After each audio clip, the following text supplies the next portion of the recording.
오늘도 부모를 공경하라고 하는 주제로 계속해서 말씀을 나누겠습니다.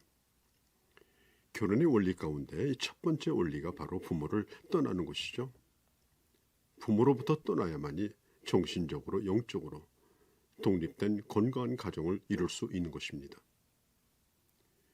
그렇다면 이 부모를 떠나라는 말과 부모에게 효도하라는 말은 서로 모순된 말일까요?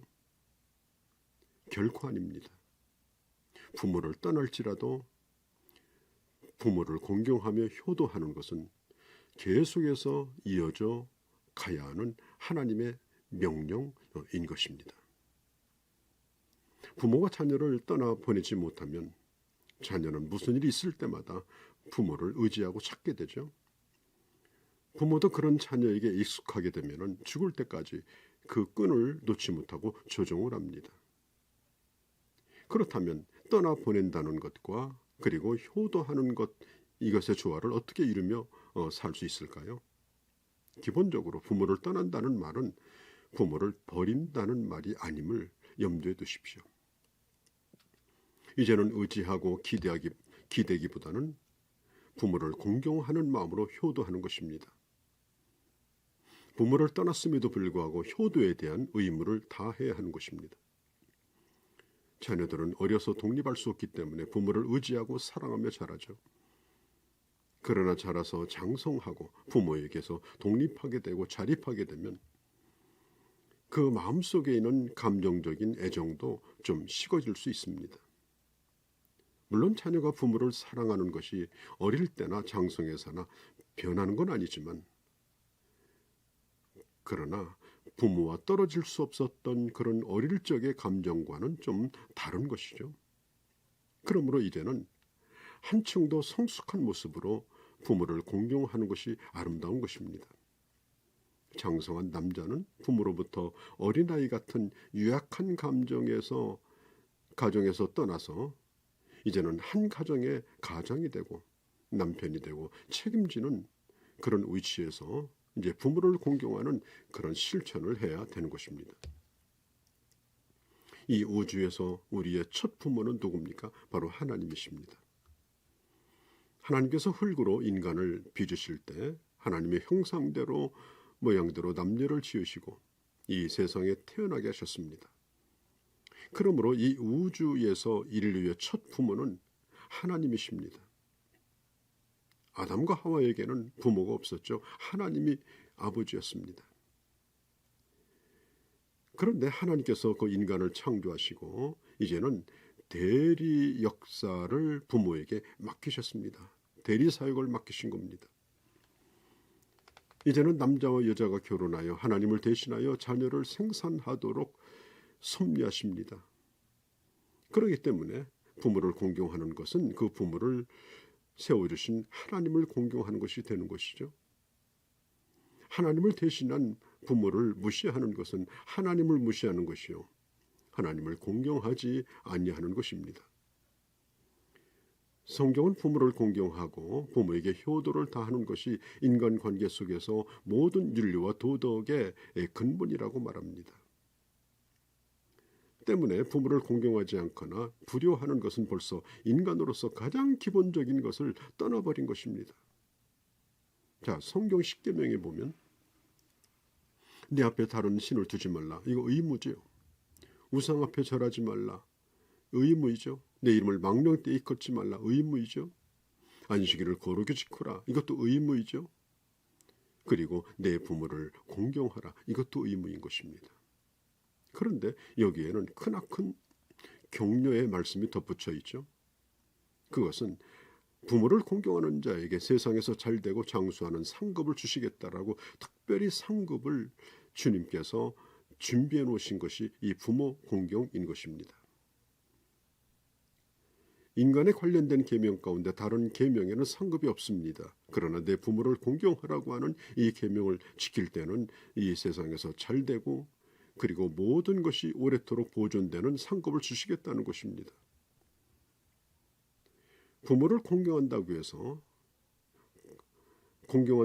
하나님을 공경하는 일을 게을리해서는 안 됩니다. 나는 부모에게 할 도리를 다했으니까 하나님 앞에 나는 할 도리를 못하겠습니다. 이렇게 해도 안 되고요.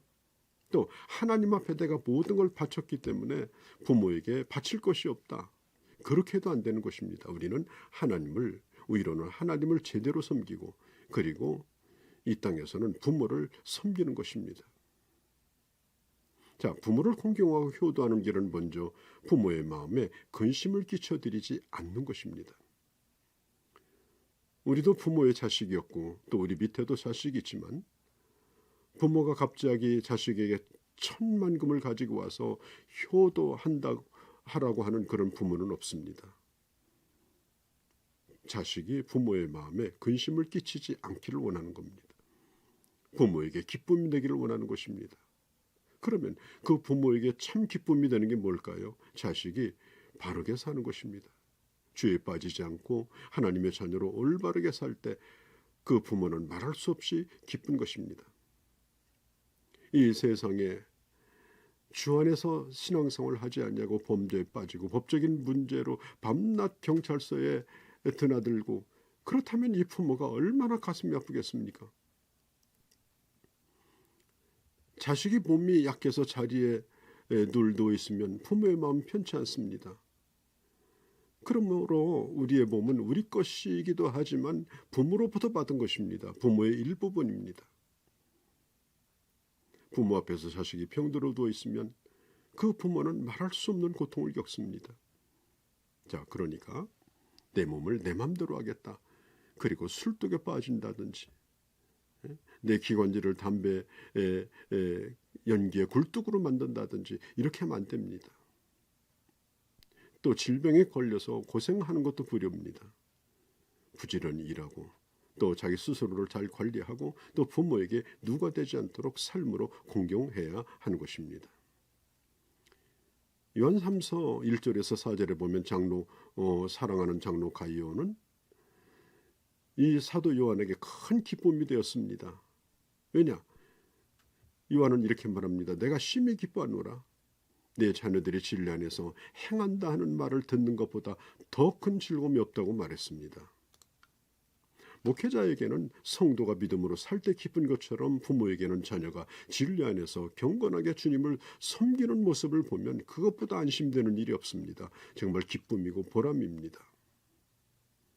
부모는 예수를 열심히 믿고 하나님 뜻을 따라 사는데 예수를 믿지 아니하고 세상에서 그 자식이 방황한다면은 여러분, 부모의 가슴은 한없이 무너지는 거죠. 그래서 그 부모는 자식들이 회개하고 돌아오게 하기를 눈물로 기도하는 것입니다. 또한 부모에게 기쁨을 줄 수 있는 것은 가정의 평화를 누리는 겁니다. 가정에서 맨날 싸운다고 해보세요. 부부간에 물고 찢고 싸우고 사흘이 멀다고 보따리 싸가지고 나가고 부모의 마음이 편하겠습니까? 참으로 부부가 사랑하고 그리고 가정의 평안을 누릴 때 부모는 기쁜 것입니다. 또 형제간에도 마찬가지입니다. 형제간에 우애하고 사랑할 때 그 부모는 한없는 보람을 느끼는 것입니다. 형과 아우가 서로 비난하고 공격하고 그리고 서로 물고 싸우면서 부모를 곤란하게 만들고 누가 잘했냐 못했느냐 그것과 상관없이 형제가 싸우는 것은 부모에게는 그걸 바라보는 부모에게는 한없이 아픔이 되는 것입니다. 그러므로 우리가 부모를 공경하려고 하면 또 한 가지는 우리가 부모를 또 용서해야 합니다. 부모도 자식에게 잘못한 게 있습니다. 어떤 자식은 부모에게 원한을 품은 자식도 있습니다. 은혜는 물에 새기고 원한은 돌에 새긴다는 그런 이 말이 있지 않습니까? 부모가 자식을 키울 때 은혜를 베풀고 사랑을 베푼 것은 잃어버리고 자기한테 못해준 거 가슴 아픈 일만 철필로 새겨서 부모를 한없이 원망하는 이런 자식이 있습니다. 물론 그 자식의 마음이 또 오죽하겠습니까? 그런데 부모가 하나님이 아닌데 어떻게 완벽하게 잘해줄 수 있겠습니까? 서로 잘 해주고 싶었어도 능력이 없어서 한계에 부딪혀서 어쩔 수 없는 그런 상황이었을 것입니다. 또 세대 차이라는 것도 뚜렷하지 않습니까? 부모와 자식 간의 차이는 적어도 20살, 30살 차이가 나니 인간적으로도 많은 차이가 있습니다. 그러므로 여러분, 부모와 자식이 좀 충분한 대화로 친교를 나누어야 됩니다. 그래서 친구처럼 친해지는 것, 이게 얼마나 좋은지 모릅니다. 또 노년의 이 부모의 경제 생활에 자식은 마땅히 책임을 져야 합니다. 부모가 모은 재산이 많으면 좋겠습니다만은 노년에 노동력이 없고 또 몸이 연약해져 있을 때 그럴 때 경제적으로 도와주고 그리고 부모가 살아갈 수 있도록 힘이 되어주는 것, 그게 자식으로 마땅히 해야 될 도리인 것입니다. 무엇으로 심든지 그대로 거둡니다. 내가 부모에게 효도하면 그걸 보고 자란 자녀가 나에게 효도할 것입니다. 여러분, 사회에서나 교회에서나 어디 가든지 사람을 뽑을 때 자기 부모에게 공경하는 사람인가, 그걸 보아야 합니다. 그게 바로 사람됨의 기본이기 때문에 그렇습니다.